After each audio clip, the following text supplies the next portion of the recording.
This holiday season, comfort isn't about finding more hustle, it's about slowing down, finding calm amidst the chaos, and creating a home that truly restores you. And that's where Avocado Green Mattress comes in, because you can create your own natural holiday oasis because Avocado transforms your home into a peaceful grounding retreat with their products made with certified organic and sustainably sourced materials. From breathable bedding to handcrafted mattresses, Avocado is all about true comfort. So you can rest, recharge, and wake up refreshed all season long. Every Avocado product is thoughtfully made with the planet and you in mind, and you can feel good about the comfort and quality that you're bringing into your home. And there are easy financing options with a firm to make your purchase more accessible. Prioritize rest and recharge with Avocado's organic comfort. Head to avocadogreenmattress.com today to create your natural oasis and save big during their holiday sale. Avocado, dream of better.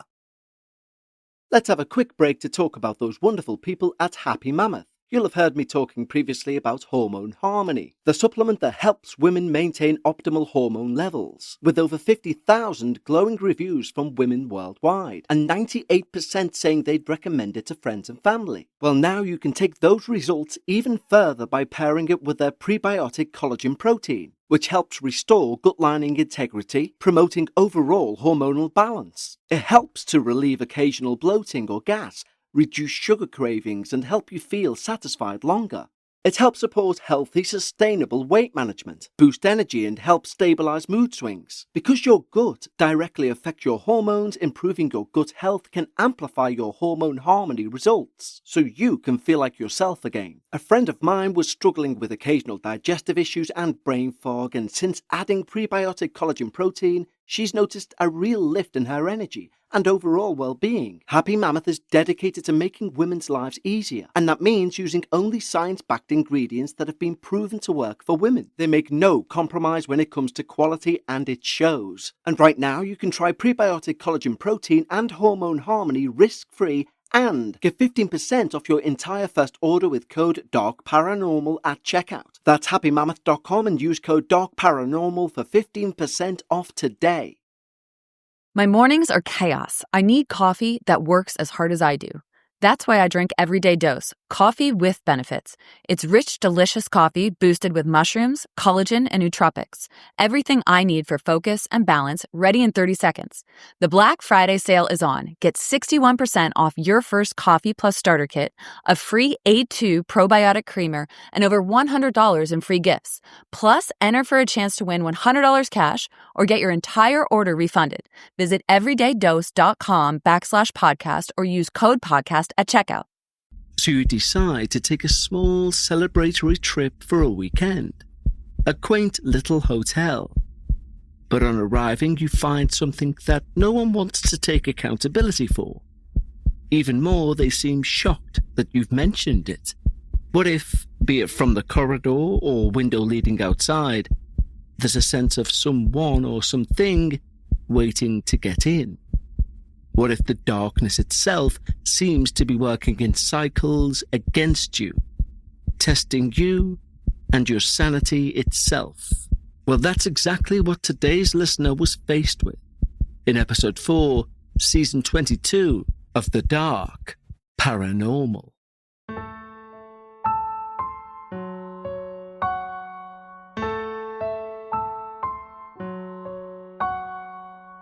Live from Liverpool, The Dark Paranormal, Season 22.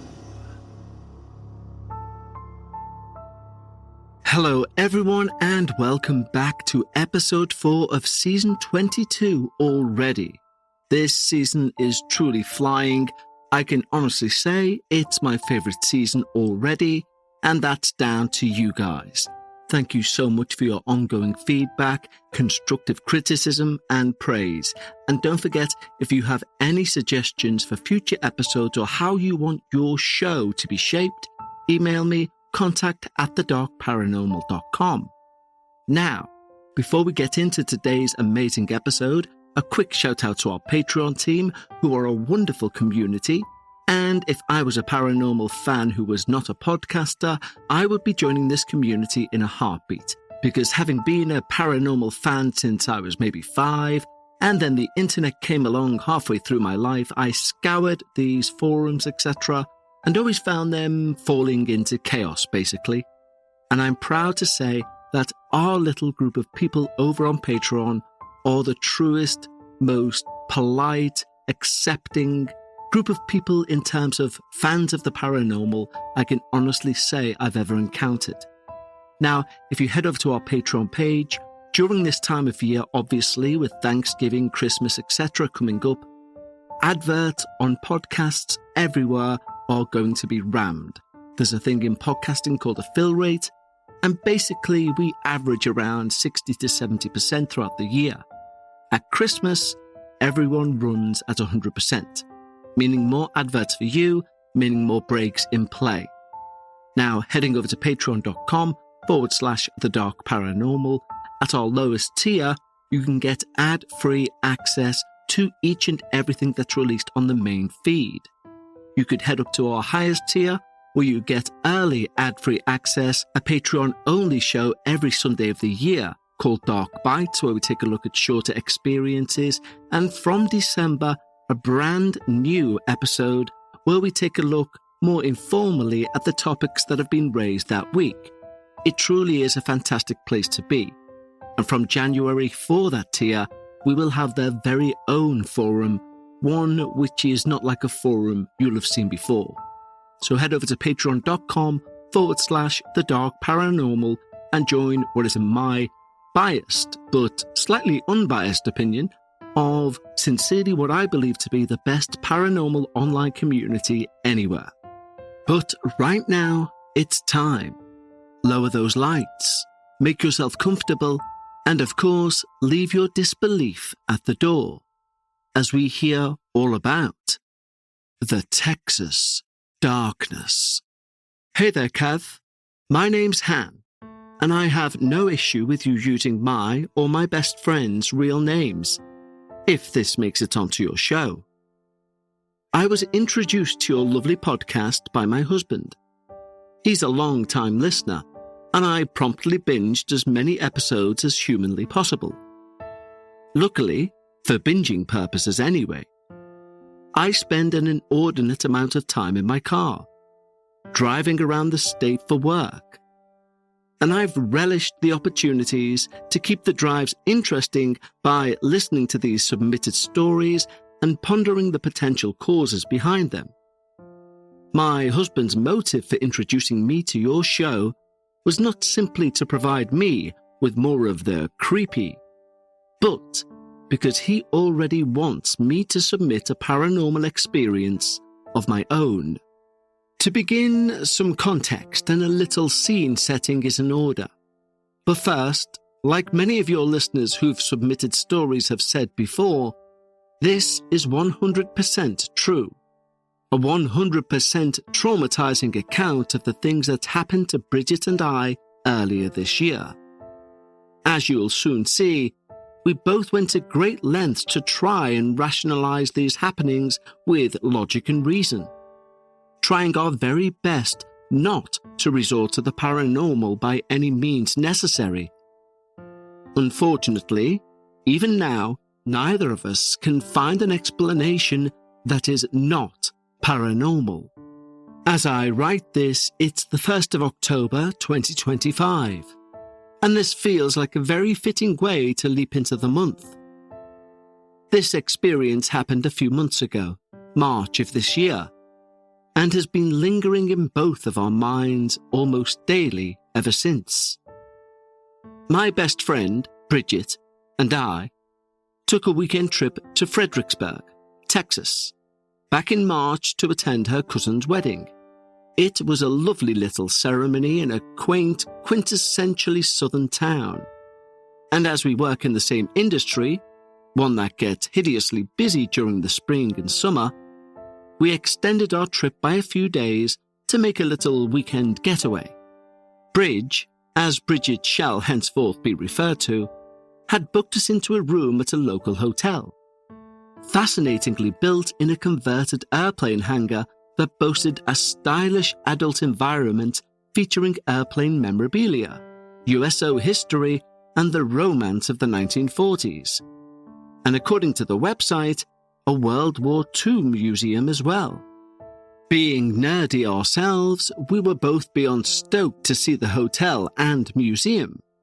So you can only imagine our disappointment when the hotel informed us at check-in that they'd accidentally double-booked our room and that we wouldn't be able to stay there after all.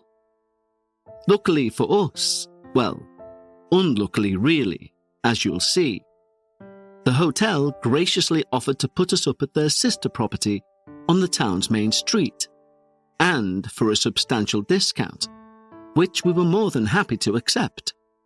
This hotel was significantly smaller, 11 rooms in total, most of which were housed above the taproom of a local brewery, one which claimed to be the oldest brewery in Texas.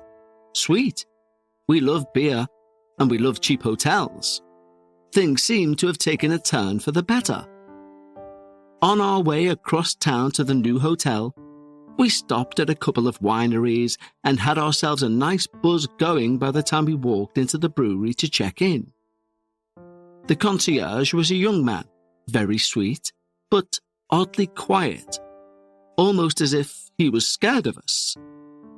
But we brushed it off, chalked it down to the brewery being busy, and us being obvious outsiders in such an old-fashioned town. I'm heavily tattooed and a shaved head, and many Southerners don't quite know how to react to someone who looks so different. Yes, even in the year of our Lord 2025, places can be far more judgmental than people want to believe. The concierge gave us the keys to our room and instructions on how to find it, so off we went, chuckling about how quaint it was that we were staying in such a historic hotel that they still used skeleton keys to lock the doors. The room itself was cute, but otherwise unremarkable. It had an ensuite vanity and a hilariously small bathroom adjoined to that room that even featured an even more hilariously small bathtub. There were only two things, aside from the silly little bathtub, that stood out to us about the room. Firstly, along one wall of the entire room ran a series of 4 smallish windows, with both interior and exterior shutters. They opened out onto the flat roof of the brewery below. Secondly, there was a wristlet, a small wallet, typically carried by ladies or girls, with a loop on one end to wear around your wrist for convenience. This was on one of the windowsills. We, of course, noticed the wristlet before anything else, and assuming it had been left by a previous guest, we grabbed it and we took it down to the concierge before its owner came looking for it. It was cute, with a bright pink and green pattern and a clear window on the side for one to put their ID in.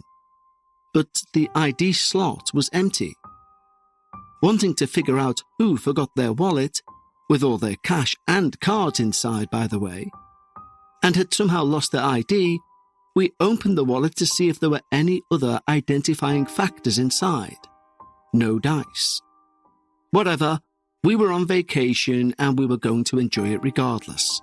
So we took the wallet downstairs to the concierge, letting him know that it had been in our room and that it wasn't ours. To which he responded, "Huh, that's odd.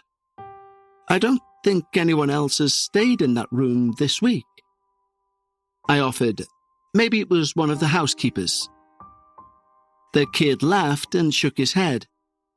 "I'm the housekeeper, and I promise that's not mine. They don't even have me working down here." He gestured towards the desk. "That's unless someone calls in sick." Bridge shrugged. I shrugged. The kid shrugged. "Maybe it was one of the ghosties," Bridget giggled, elbowing me in the side. I laughed along as the concierge's face turned somber, and he simply said, "I doubt it, but maybe." Anyway, thanks y'all. Do you want a beer on me? Feeling that this was a reasonable remittance, Bridge and I snagged some to-go brews from the bar top and headed out onto the street to see what Fredericksburg had to offer. As it turns out, the town's main offering was booze, and lots of it. Bridge and I visited and sampled the wares of almost every bar on that main strip that afternoon. And we finally accepted defeat around 2:30 a.m, when everything, even the corner stores, had closed. And we stumbled back to our cozy little hotel room just above the brewery. It should go without saying that we were both pretty smashed by the time we got back to that hotel. But I do feel the need to mention, smashed as we may have been, we were both fully coherent, not smashed to blackout point by any means. Now, obviously, the wallet isn't the point of this story, so allow me to get to the action. After the usual removing of makeup, brushing of teeth, changing of clothes, I noticed that one of the links in the band of my new watch was loose. The watch, though a really cool new addition to my collection, isn't the point of the story either. But it kind of does play a sort of hidden, vital role. As I set about fixing the loose screw that held the offending link, Bridge was poking around the room, opening cabinets, locating outlets for our phone chargers, and she noted that the shuttered windows along the wall were openable and came to let me know. Right about the same time, I got too frustrated with the inability of me to drunkenly repair the tiny screw on my watch, and offered to take a crack at it while I went to open the windows and see if there was anything exciting out there. At this point, it's probably around 10 to 3 in the morning. After a few minutes, Bridge informed me that since the head of the screw in my watch band was so tiny and delicate, none of the screwdrivers or tools either of us had in the hotel room would be thin enough to tighten it, but that a knife might work. I know, just stay with me. My husband had recently sharpened my pocket knife, so I abandoned the now opened window and went back to the ensuite vanity to try and tighten the screw with it, and it worked. Sweet. Of course, there's a caveat here. The one that lends the watch/knife situation its role in this experience. Since the knife had recently been very finely sharpened, and since I was pretty hammered, neither I nor Bridge noticed when I sliced my thumb open, working on the watch. Pretty badly too, I still have the scar. Neither of us happened to notice, though my hand was pouring with blood, all over me, all over the floor, my shirt, the watch, the vanity counter, you get it. We were too excited about the fact that the windows overlooking the brewery roof had no screen, which meant we could easily hop out of our room and onto the roof. Feeling emboldened by drink and victory, we both clambered out of that window and onto the roof. It wasn't particularly exciting out there, to be sure. A view of the residential street behind the brewery, a look down into the brewer's back room to see the big fermentation vats holding beer, some leaves and standard roof detritus, and a HVAC unit. We hung out on the roof for about an hour, talking, smoking, dissecting the social interactions of the previous day's wedding. And then Bridge gasped and gawked at me, suddenly tossing her half-finished cigarette off the edge of the roof to the street below. "What? Are you okay?" I asked. Laughing, she gestured to my chest and torso. "Dude, you are fucking covered in blood. Did you kill someone up in there when I wasn't looking?" Looking down, I saw what had shocked her. The white t-shirt I'd put on to sleep in was indeed now splotched with blood, with a large smear near the bottom hem where I'd wiped off what I thought was water. We quickly took an inventory of ourselves, and eventually figured that I must have cut myself working on the watch. Oh well, easy fix. I may feel it in the morning, but I sure can't feel it now. We squished ourselves back through the open window, shuttering it behind us, looking for a band-aid to patch me up before we headed off to bed. Of course, neither of us had packed one, so we settled on toilet paper and a rubber band. And we were tucking ourselves into bed when Bridge said, Dude, it's so late, I hope we didn't make too much noise." I checked my phone and I concurred. It was late, and we had been pretty noisy. Not noisy by our usual drunken standards, of course, but at 3:30 a.m., our laughter and conversations would have sounded offensively loud to any respectable citizens who were sleeping in their hotel rooms and not taking late-night excursions onto roofs. We set our alarms, double-checked that the hotel room door was locked, and laid down once again for some much-needed rest. We, of course, didn't get much, if any, sleep that night. Shortly after turning out our bedside lamps and rolling over to snooze, we both heard heavy, dragging footsteps in the hallway. Neither of us are a particularly heavy sleeper, and the building was, of course, incredibly old. So it would make sense that sound would carry and that we'd both have heard it. We giggled at the thought of some poor hotel patron running to their room for the night in even worse shape than we were, and thought nothing of it. We rolled over once more and went to sleep. I'd just drifted off when I heard the toilet flush, and I looked towards the bathroom door, expecting to see Bridge coming back to bed. But the door was open. The lights were off. Not just that, but Bridget was sound asleep next to me. Again, old building, weird pipes, sounds carry. I brushed it off. A few minutes later, and Bridget sat bolt upright next to me in bed, grabbing for my hand with her right and reaching for her bedside lamp with her left. Someone had jiggled the doorknob of our room. Aggressively, I might add. You heard that right? Her voice in a half-dark, excited and confused but not yet panicked way. I grumbled and sat up next to her. Yeah, probably another drunk bastard trying to get which room they were in. You locked it, we'll be fine. Eventually she agreed, and after getting up to double-check the door was really locked, she climbed back into bed, and we once more shut off the light to sleep off our afternoon's ministrations. Once again, we're right there on the cusp of sleep, and we hear the same sound, but this time at the window. This time it was me who sat up as the window was less than 3 feet from my side of the bed. Bridge appeared to be sleeping peacefully, so without bothering to turn the lamp on, I slid out of bed and padded to the window to investigate. Of course, there's nothing there. I chided myself about being paranoid. Yeah, of course there was nothing.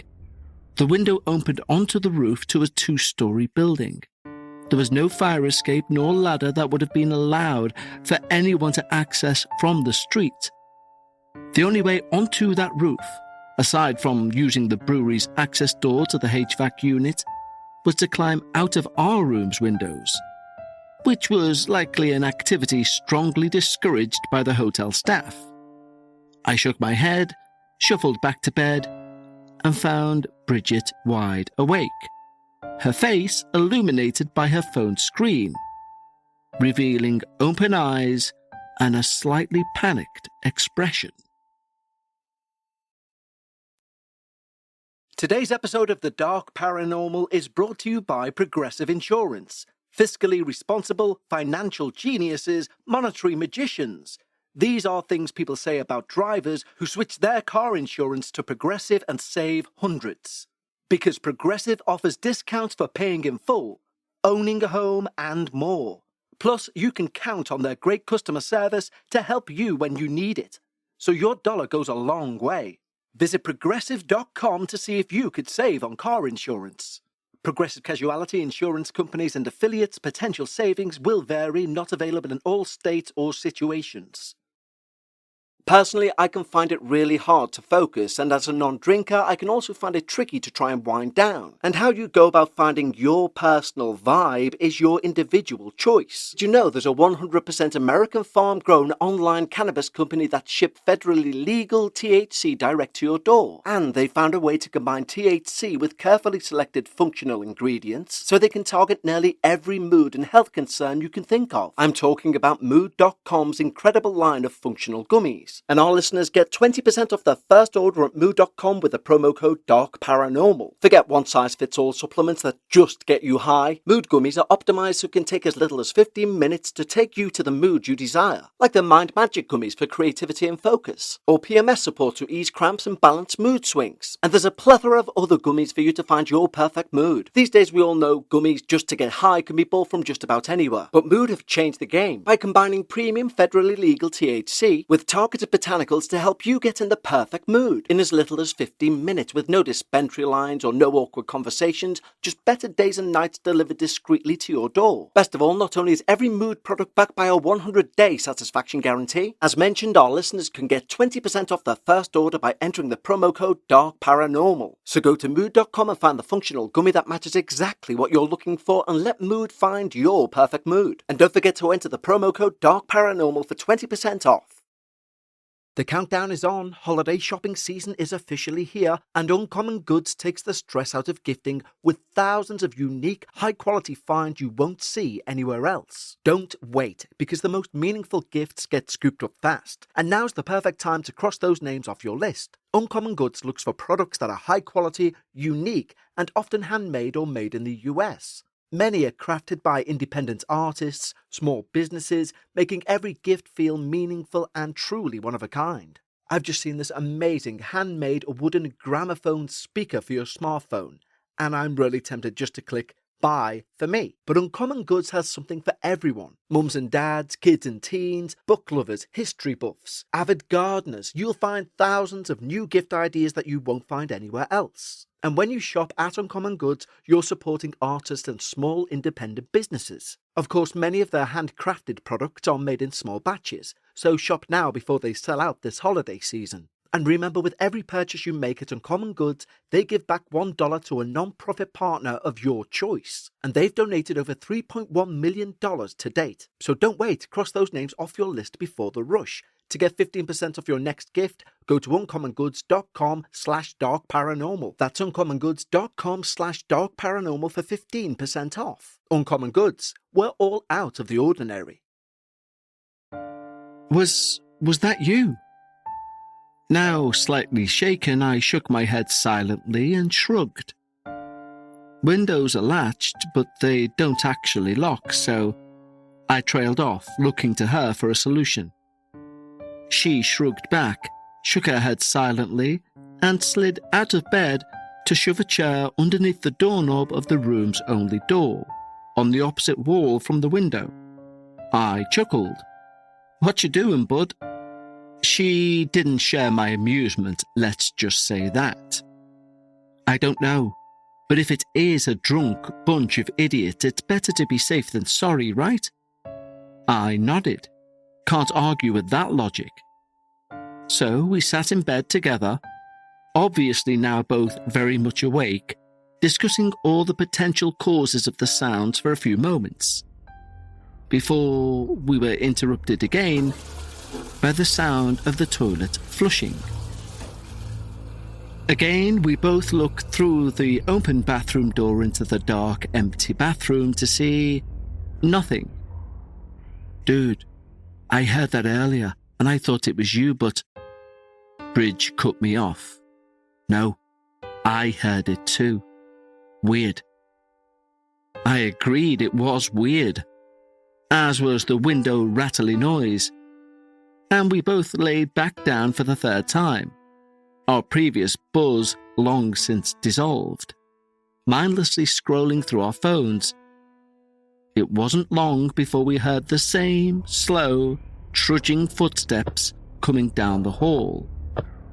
That caused us to exchange a concerned look. Nobody spoke. The room was still and silent for a good few minutes, and then the doorknob rattled again, just as violently. We both stared at the door, wide-eyed, watching this handle jiggle for a few seconds before falling still.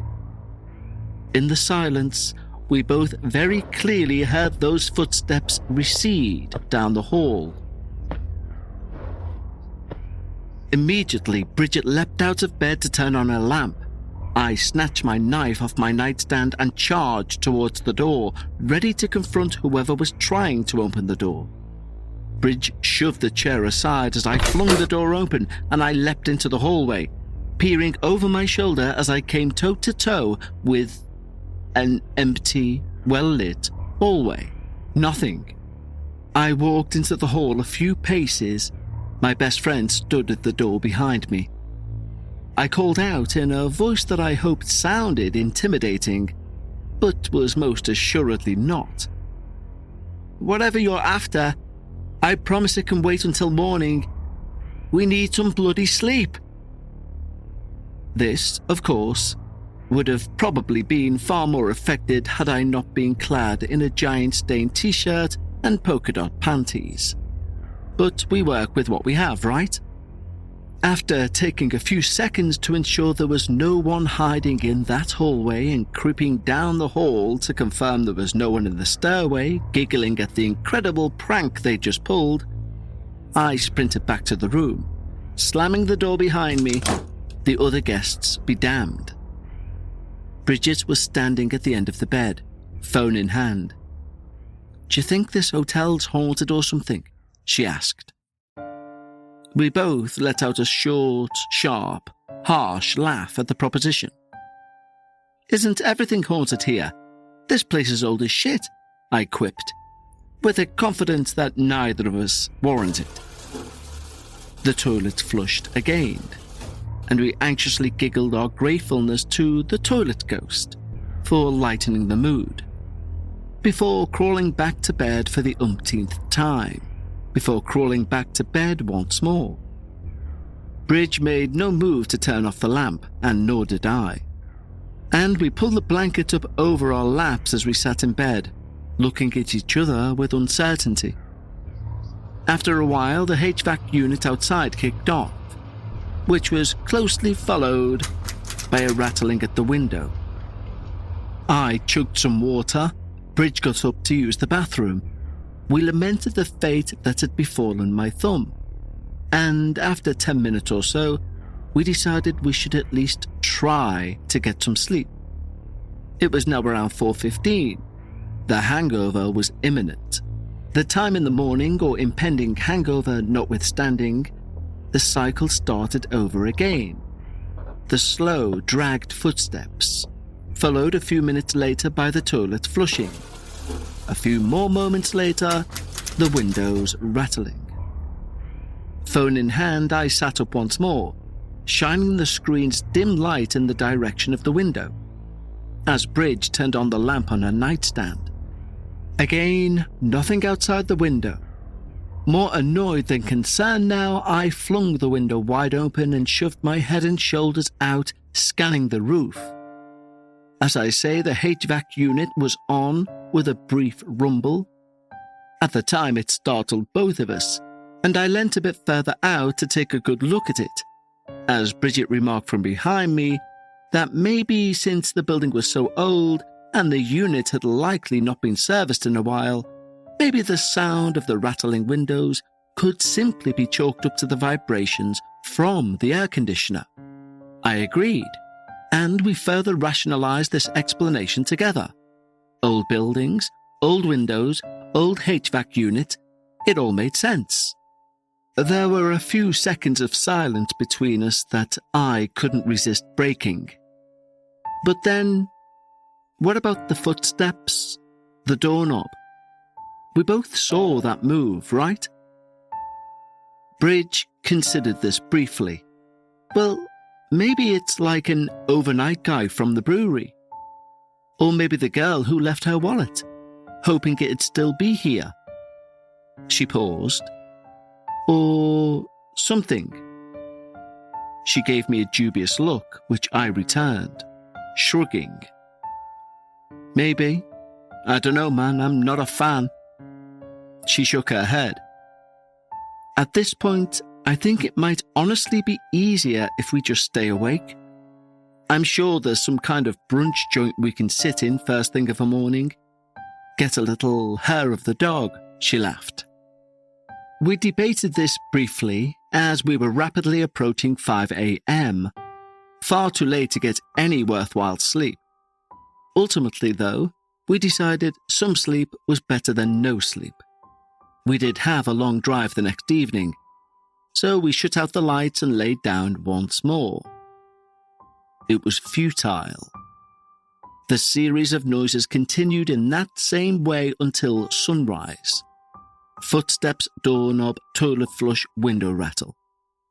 Bridget, ever the logician, eventually figured out it was roughly 7 minutes between each occurrence, a number that neither of us, even now, can draw any helpful explanations from. We spent the remainder of the evening or morning huddled together in the bed, blankets up over our heads, clinging to each other like children. We're both in our 30s and had a good laugh after recounting this story to my husband, who pointed out that the flimsy hotel sheets probably wouldn't have stopped anything that wanted to get at us anyway, and he obviously wasn't wrong. But still, ouch.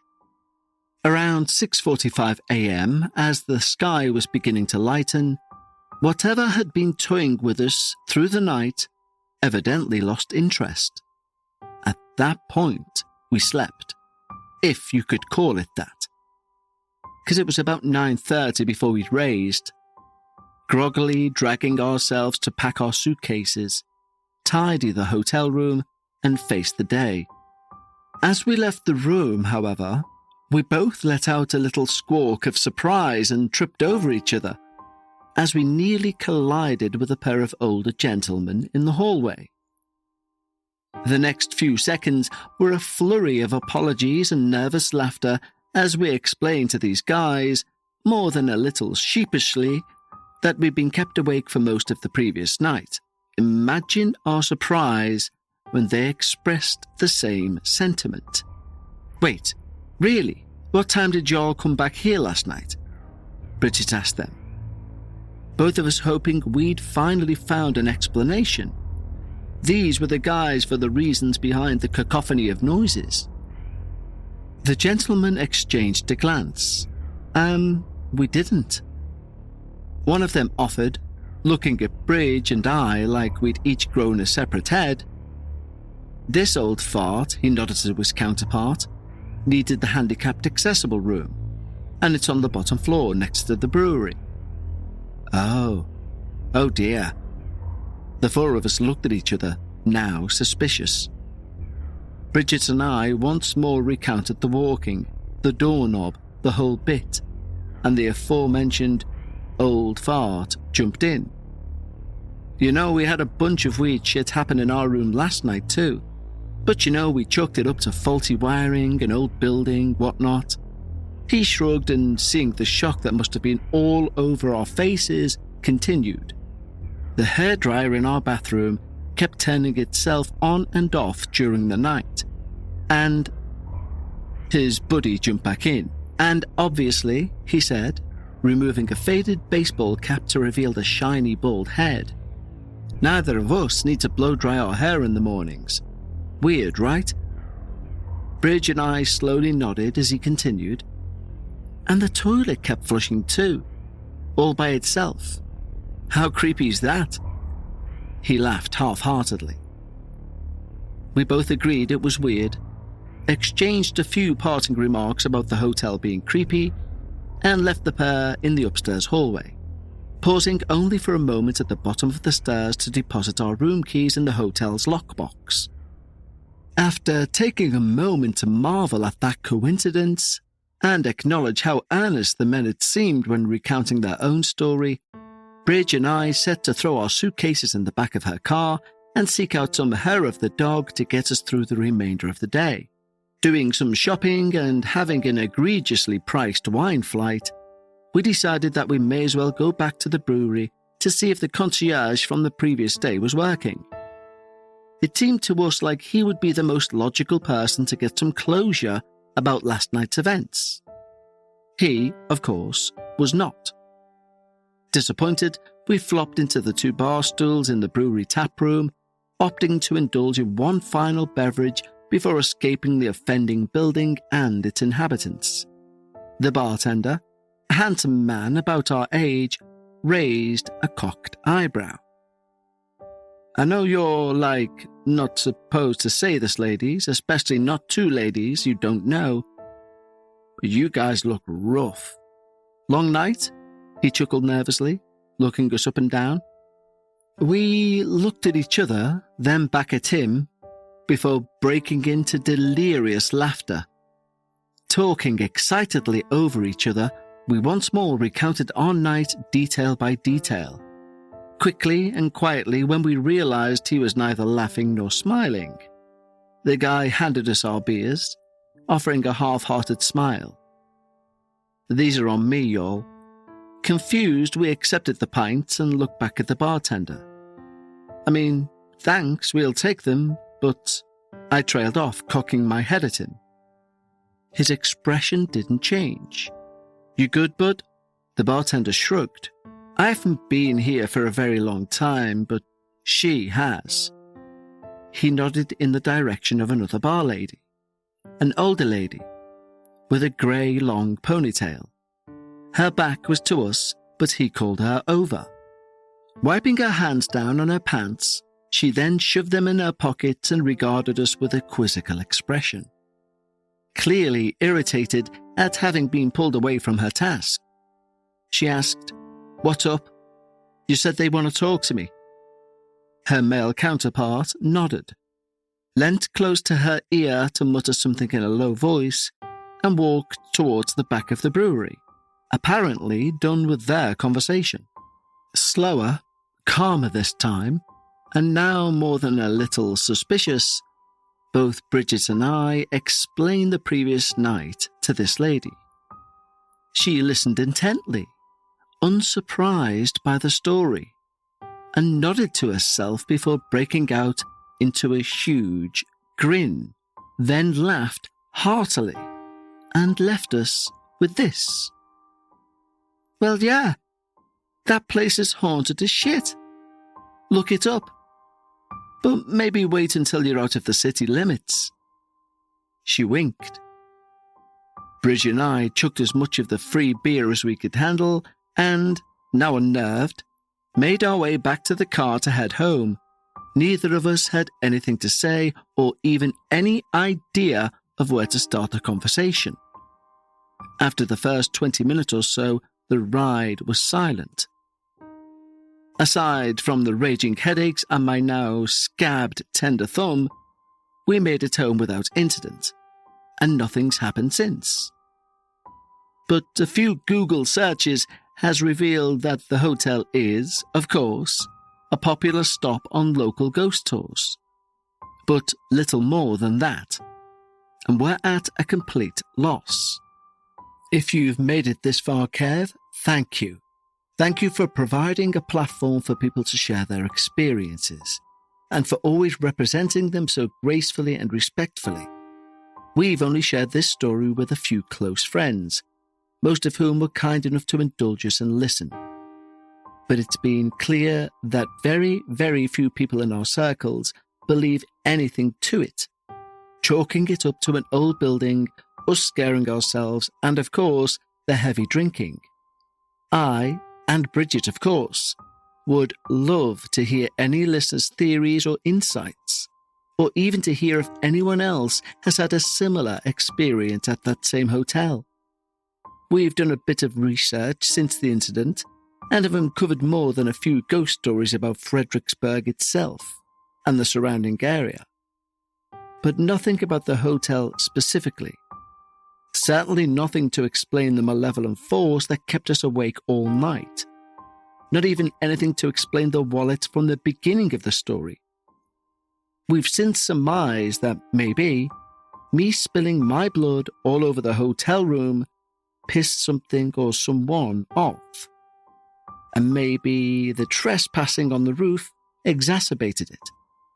Who's to say?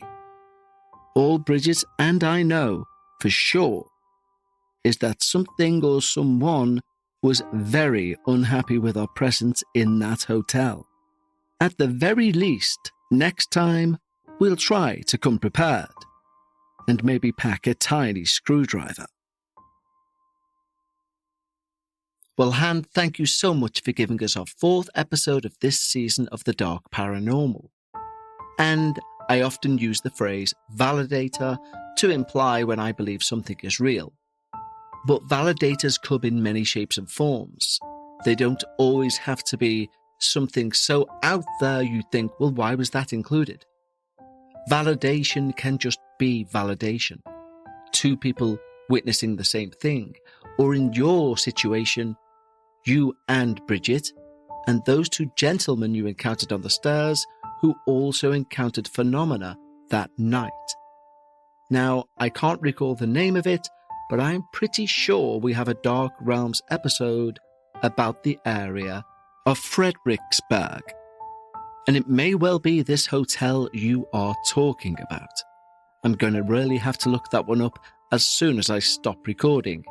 But you all heard Han, and I love to read them too. If you have your own theory, suggestion, or idea about what Han and Bridge experienced, email us direct, contact@thedarkparanormal.com. One interesting thing for me, because remember, I'm also a paranormal fan, that I'm going to be taking a look at is the number 7. I know it's got high mysticism in certain cultures, but it's intriguing these things happened with 7 minutes in between each cycle, as you put it. But Han, once more, thank you for providing such a thought-provoking episode. To you all, if you wish to become a member of simply the best online community ever, head over to patreon.com/The Dark Paranormal. There's a link in the show notes. Also, just to make you aware, because of the tier changes, I'm currently unable to change the highest tier until the final free tier person has gone off the tier radar. So once that person's gone, the price will be changed. And we will then reintroduce free trial runs at the highest tier. So just a small break in play there. But in the meantime, remember, when you're discussing the paranormal, always try to leave some of your disbelief at the door.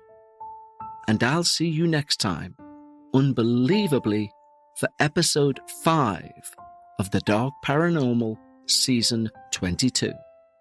Until then, stay safe and take care.